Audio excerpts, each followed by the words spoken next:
नमस्कार दोस्तों।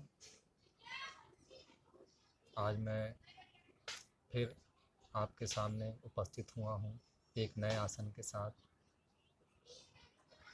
जो आसन करने से हमारे रीढ़ की हड्डी और हमारे पीठ के दर्द के लिए बहुत ही उपयोगी होता है। जिसमें कि इस आसन को करने से जैसे कि बवासीर जैसे रोग को भी यह प्रभावित करता है और काफ़ी लाभ देता है।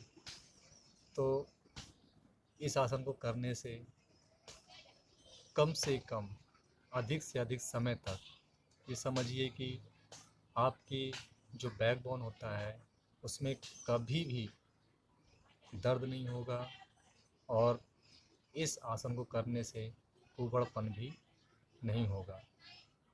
इस आसन को करने से लोगों में कुछ जैसे बवासीर के भी शिकार होते हैं तो उनको भी इस आसन से लाभ मिलेगा। और सबसे अधिक अच्छे से अच्छा जो कर सकते हैं उनको तो आपके सिर्फ बैकबोन, कमर दर्द, रीढ़ की हड्डी की जैसी किसी भी प्रकार की जो भी कोई प्रॉब्लम होती है उसमें ये बहुत ही लाभ देता है। जिसको करने से हम इसको अपने जीवन के दिनचर्या में इसको जैसे जैसे हम उतारते जाएंगे वैसी वैसी हमारी बैकबोन फ्लेक्सिबल और एक लचीलापन हमारी रीढ़ की हड्डी में होगा, जिससे कि हमारे जो रोग होते हैं काफ़ी कोसों दूर हो जाते हैं, जो आपको रोग ग्रसित नहीं होने देता है। आप लोग इस आसन को करें और इसका लाभ लें। इस आसन को जो भी करेगा उसकी बॉडी हमेशा फ्लेक्सिबल रहेगी और रोग मुक्त रहेगी।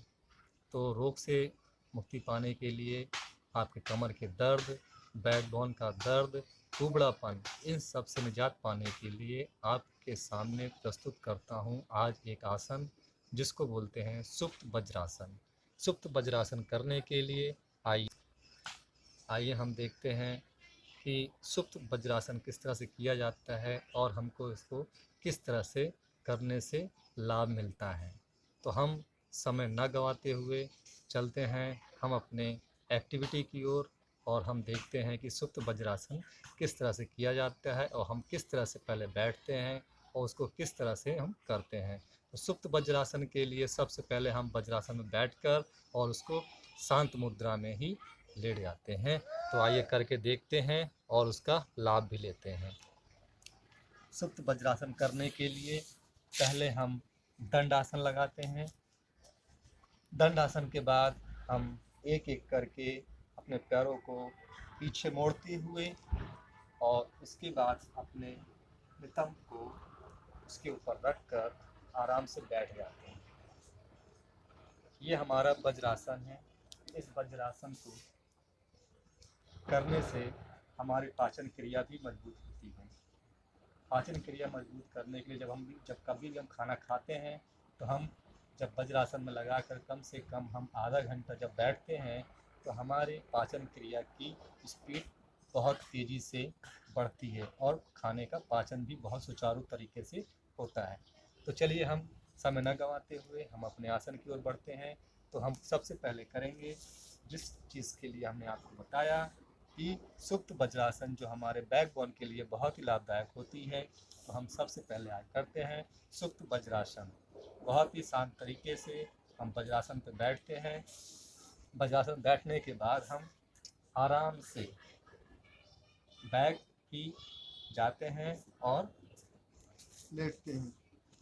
ये आराम से बैठ गए और इसको हम अपने हथेलियों को एकदम टांगों से सटा कर रखते हैं और आसमान की ओर देखते हैं। ये हमारा सुप्त वज्रासन की स्थिति होती है। इस वज्रासन को करने से हमारे बैकबोन में फ्लेक्सिबिलिटी होती है और हमारे बैकबोन की जो दर्द होता है वो ख़त्म हो जाता है। ये हमारा सुप्त वज्रासन की स्थिति है। इसको हमेशा करने से हम रोग मुक्त होते हैं। हम इस वज्रासन को करने से रोग मुक्त होंगे।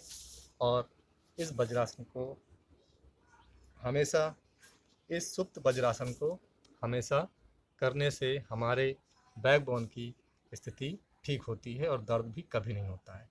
और उम्र जैसे जैसी बढ़ती जाती है वैसे वैसे हमारे जो दर्द होते हैं कमर में, बैकबोन में, अब इसको करने से वो दर्द नहीं होगा। आज के लिए बस इतना ही। आप सभी को चैनल को विज़िट करने के लिए बहुत बहुत धन्यवाद, बहुत बहुत साधुवाद। और जितने भी हमारे इष्ट मित्र हैं, गुरुदेव हैं एंड हमारे सहयोगी सहपाठी, सभी को बहुत बहुत धन्यवाद, बहुत बहुत साधुवाद। जय हिंद, जय भारत, जय योग।